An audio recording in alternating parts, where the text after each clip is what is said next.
Bom dia, gente! Hoje a gente vai dar continuidade ao assunto visto em sala. Hoje nós vamos falar sobre arte moderna, certo? Só lembrando que esse assunto já foi abordado e hoje nós vamos ver o restante deste capítulo. Então, a gente vai ver vanguardas europeias, a continuação. Aqui não tem todas as vanguardas europeias, porque as que vieram antes dessa foram vistas em sala, certo? A que a gente vai iniciar hoje é o fauvismo, que é procura pelo equilíbrio e pela pureza. O fauvismo, os artistas fauvistas, eles utilizam cores puras, eles não gostam de misturar. E a principal característica deles é que eles gostam de pintar, de representar cenários cotidianos, certo? A segunda vanguarda europeia é o futurismo. Ela pega uma pegada mais, digamos que ela gosta de estar ligada ao futuro. Eles gostam de imaginar como seria o futuro. E esse futuro que eles imaginam é todo industrial, todo robótico, com várias invenções, um discurso radical, tendo ideia assim da época que estava lá. Eles falavam de robôs que fariam funções de humanos. Tudo aquilo assustava um pouco a sociedade daquele período. Industrialização, guerra, velocidade eram assuntos que eles gostavam de abordar em suas obras.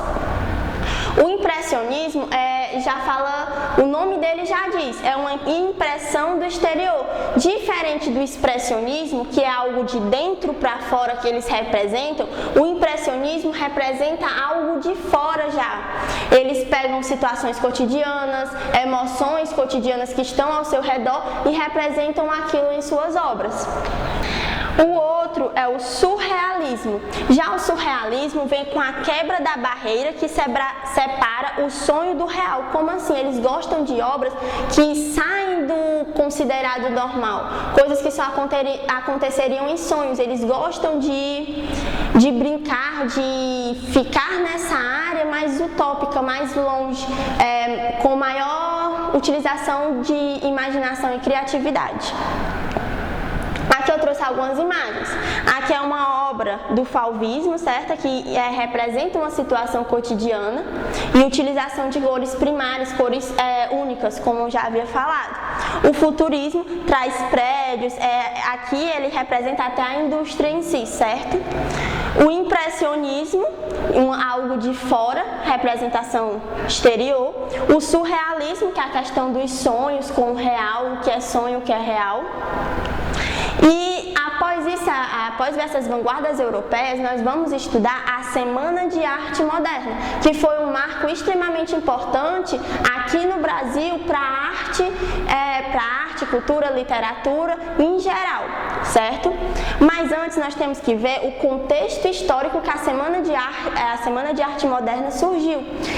O período antes da Semana de Arte Moderna, aqui no Brasil, tinha a corrente artística, uma corrente, o parnasianismo, que era uma corrente que falava mais do tradicional, uma linguagem mais tradicional, uma visão de arte mais tradicional, mais ligada ao culto, palavras certas, textos bem certinhos, uma pintura bem pintada, digamos assim, representada certo um ser humano. Se eles fossem fazer uma pintura de alguém, eles pintariam do jeito que eles estão vendo, bem culto, bem tradicional.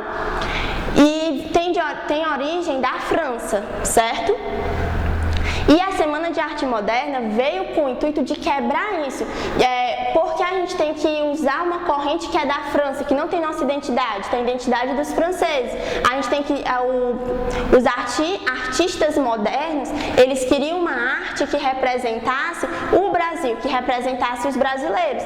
E eles acreditavam que o parnasianismo não trazia essa identidade brasileira.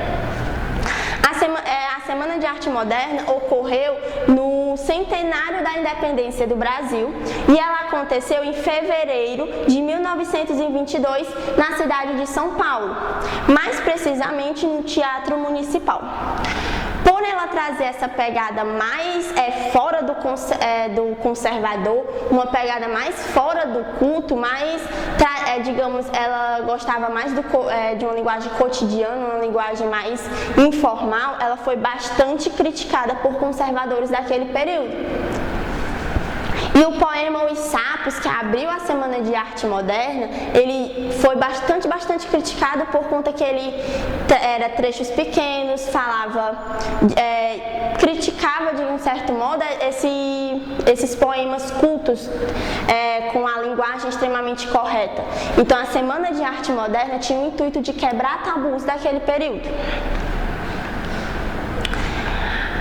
Eles tinham o intuito de implantar no Brasil novas correntes artísticas com influências das vanguardas europeias.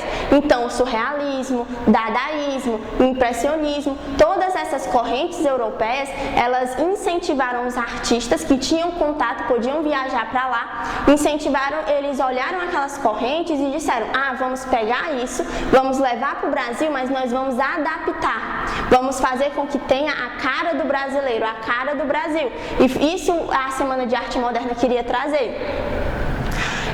O principal intuito deles, dos artistas modernos, era romper padrões clássicos, como eu já havia falado, romper padrões com o parnasianismo. A ausência de formalismo, que era uma característica do parnasianismo. Linguagens cotidianas, eles queriam uma linguagem que aproximasse quem estava vendo e eles que estavam escrevendo, pintando, seja o que fosse. Eles queriam algo mais cotidiano, mais concreto. Criar uma arte puramente brasileira. Como eu já havia falado, o parnasianismo tem origem francesa.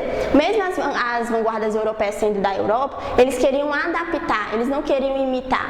Eles queriam algo que fosse a identidade do Brasil naquele período.